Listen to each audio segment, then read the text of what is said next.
मुस्ताङमा हिउँ खेल्न भनेर जाँदैछौँ हामी।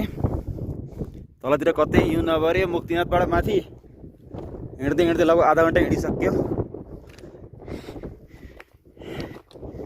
धौ हजुर ए सिन त बवाल,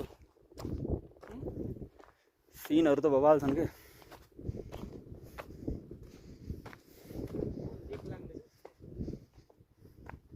हिँड्नु कि केही हुन्न, तै थाकेर हैरान हुन।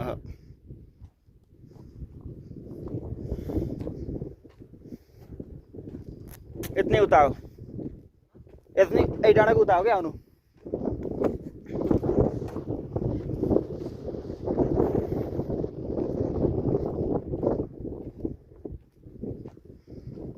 त्यहाँ हिउँ खेल्न जाने हामी।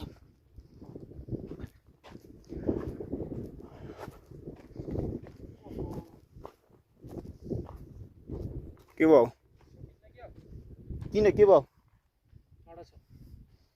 टाढा त छ नि आँटेसी अब।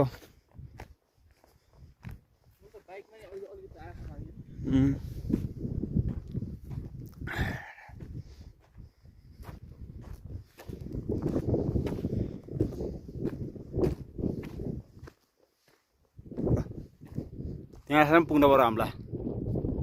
अहिले हामी यो मुक्तिनाथ मन्दिरबाट माथिपट्टिको रेन्जमा यहाँ अलिकति हिउँ पर्या रहेछ गाइज। यही हिउँलाई छौँ, रमाइलो गरौँ, हेरौँ भनेर यहाँ आएका हौँ हामी। यद्यपि हामी 1 घन्टाको बाटो हिँडिसकेका छौँ। थके लागिरहेछ अलिकति, मलाई त लेक लागिरहेछ, भाइलाई लागेको छैन। लेक लागेको हुनाले सास फेर्न गाह्रो, अक्सिजन लेभल पनि अत्यन्तै कम भइरहेको अवस्था छ। बिस्तारै जानुपर्छ फेरि समस्या नहोस् भनेर। ल र फाइनल्ली हामी पुग्यौँ भनौँ न हिउँ भएको ठाउँमा। यति पछाडि चाहिँ हिउँ, अगाडितिर पनि अलिअलि छन्। अब यहाँ एकैछिन बसिन्छ आधा घन्टा जति, त्यसपछि बहुत थकाइ लाग्यो। हामी वहाँ पारिबाट आएको, वहाँ पारि देखिरहेछ नि, वहाँ पारि देखिरहेछ, तर त यति टाढा हो फेरि। यहाँ घोडाहरू चलिरहेका छन्।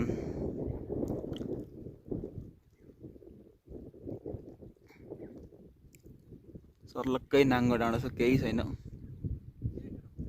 आउनु दाइ हिँड्न नसकेर थाक्नु भयो। पानी बगिरहेको पुरा, हिउँबाट बगेर आएको।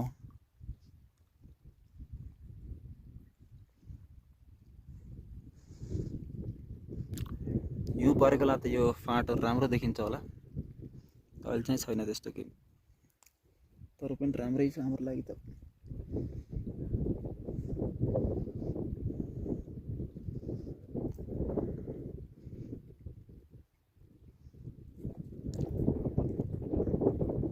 ल बधाई छ, तपाईँले हिउँ छुनु भयो। ल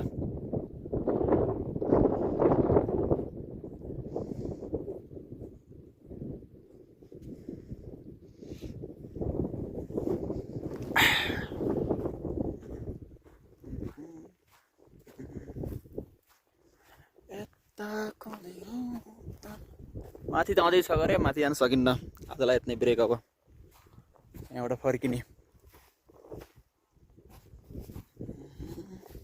ए यो देख्दा राम्रो, तर काँडा लास्टै काँडावाला बुटो हो यो, जताकतै यही छन्।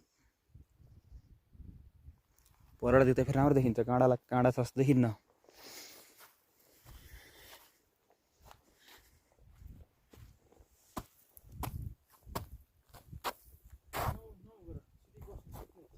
सुत्नलाई माथि जाने हो, त्यहाँ माथि भिज्छ ज्यान, कहाँ बस्छु भनेर हुन्छ र, भिज्छ कि ज्यान, बस्छु भनेर हुन्न नि।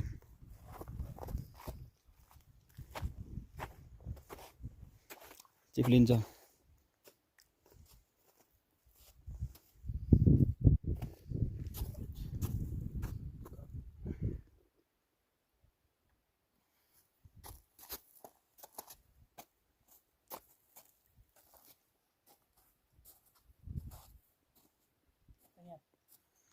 त्यहाँ ठिक रहेछ।